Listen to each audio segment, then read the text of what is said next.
काला साया। यूं तो बनारस घाट अपनी खूबसूरती के लिए बहुत प्रचलित है, पर घाट के किनारे कई राज लिए बैठे हैं। ये कहानी शुरू होती है बनारस के घाट के पास बने ममता निवास से, जहाँ प्रिया लाल जोड़े में ममता के घर उसकी बहू बनकर आती है। आओ आओ बहू, घर को अपने पैरों से पवित्र करो।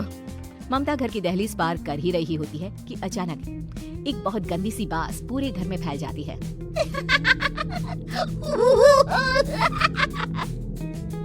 ये बदबू और ये आवाजें, ये कौन हंस रहा है माँ? ये पड़ोसी ना हमारे थोड़े अलग से है। कहाँ हम शाकाहारी और ये मांस मच्छी खाने वाले। छोड़, तू ध्यान मत दे और गृह प्रवेश कर। और हाँ बहू, अपनी सास की एक बात हमेशा याद रखना, इन पड़ोसियों से तो कभी बात नहीं करेगी। अच्छे लोग नहीं है ये। अपनी सास की ये बात मानेगी ना बेटा? हाँ माँ, जो आपकी मर्जी, मैं उनसे बात नहीं करूँगी। अगले दिन प्रिया अपनी पहली रसोई बनाने रसोई घर में जाती है। ये छोकी बात तो नाक में जा रही है। एक काम करती हूँ, खिड़की खोल देती हूँ। प्रिया खिड़की खोलने जाती है। इतने चाले, लगता है इस खिड़की को कभी खोला ही नहीं गया। पर ऐसा क्यों? ओह, नॉन वेज की स्मेल आती होगी ना। 2 मिनट के लिए खोल लेती हूँ, फिर बंद कर दूंगी। प्रिया खिड़की खोलती है। खिड़की खोलते ही उसकी नजर सामने वाले घर की खिड़की पर पड़ती है, जहाँ एक लड़की खड़ी होती है। हाथों में मेहंदी, लाल रंग की साड़ी, बिल्कुल सजी धजी, मानो प्रिया की तरह ही वो भी नई नवेली बहू हो। वो प्रिया को देखकर मुस्कुराती है। हे भगवान, माँ ने तो इनसे बात करने को मना किया था। प्रिया फौरन ही खिड़की बंद कर देती है और तवे पर चढ़े रोटी की ओर देखने लगती है, पर वहाँ रोटी न होकर मछली पड़ी होती है। ये क्या? पहली ही रसोई में इतनी बड़ी गलती। हे भगवान, अब मैं क्या करूँ? प्रिया बहुत डर जाती है और फौरन रसोई की सफाई करने और फिर सभी के लिए खाना बनाने लग जाती है। जब वो सबको खाना परोसती है, सब तो ठीक है, मैं बेकार में चिंता कर रही थी। हे भगवान, ऐसे ही बस अपनी कृपा बनाए रखना। रात के वक्त जब सब सो रहे होते हैं, तब प्रिया को पायल की आवाज सुनाई देती है, जिससे उसकी आंख खुल जाती है। ये पायल की आवाज कहाँ से आ रही है? प्रिया उठकर उस आवाज के पीछे छत की सीढ़ियों तक जाती है। तभी उसे बच्चे के रोने की आवाज आती है। प्रिया छत पर जाती है तो क्या देखती है? वही लाल साड़ी वाली लड़की अपनी गोद में एक नवजात बच्चे को घुमा घुमा कर सुला रही है। तभी प्रिया की नजर उसके पेट पर पड़ती है। ओह गॉड, ये तो प्रेग्नेंट भी है। सुनिए, बच्चा सो नहीं रहा है क्या? मैं कुछ मदद करूं?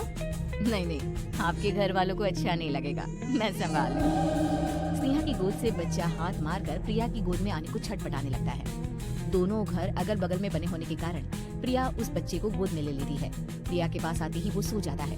बच्चे का वो स्पर्श रात भर प्रिया भूल नहीं पाती और अगली सुबह वो छत पर कपड़े सुखा रही होती है। तभी उसे एक औरत इशारा करके बुलाती है। स्नेहा कह रही थी बाबू तुम्हारी गोद में आते ही सो गया। मैं गौरी, स्नेहा की माँ हूँ। बहू, घर आना, बाबू को खिला भी लेना। शाम को जब घर पर कोई नहीं रहता, बच्चे से मिलने के लिए प्रिया छिपकर अपनी पड़ोसन के घर चली जाती है और कुछ देर बच्चे को खिलाकर वापस लौट आती है।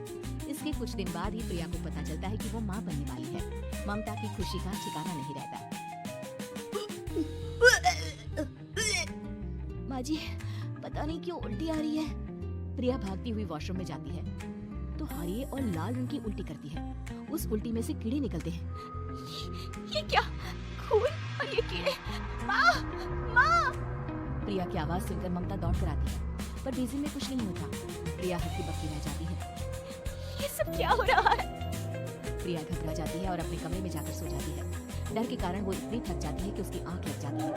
तब उसे ऐसा लगता है उसके पेट पर मानो कोई बैठा हुआ हो। कौन हो? प्रिया के पेट पर एक 5 महीने की बच्ची बैठी हुई थी, जो बुरी तरह जली हुई थी। माँ, तुम ही मुझे लाई ना अपने पेट में?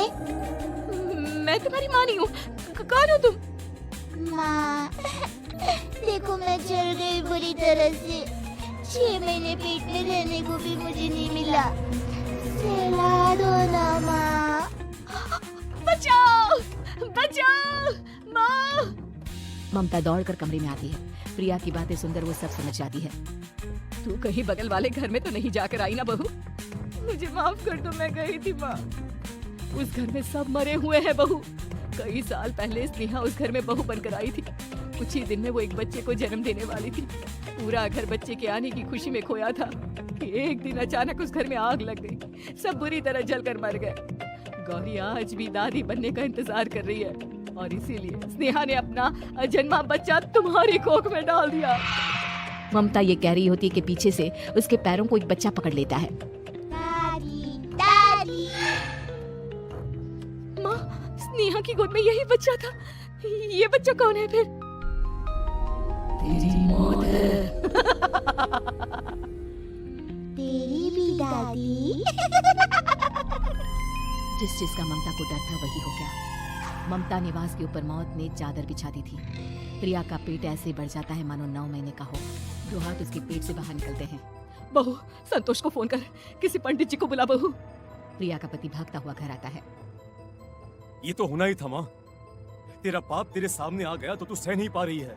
स्नेहा घर में आग लगी नहीं थी, माँ ने लगाई थी, प्रॉपर्टी की लालच में। और वो बच्चा मेरी पहली पत्नी का बच्चा है, मेरा बेटा, जो कि उस आग की चपेट का शिकार हो गया था। मैंने तुमसे ये सब माँ के कहने पर छुपाया था। मुझे माफ कर दो प्रिया। तुम अगर चाहो तो यहाँ से जा सकती हो।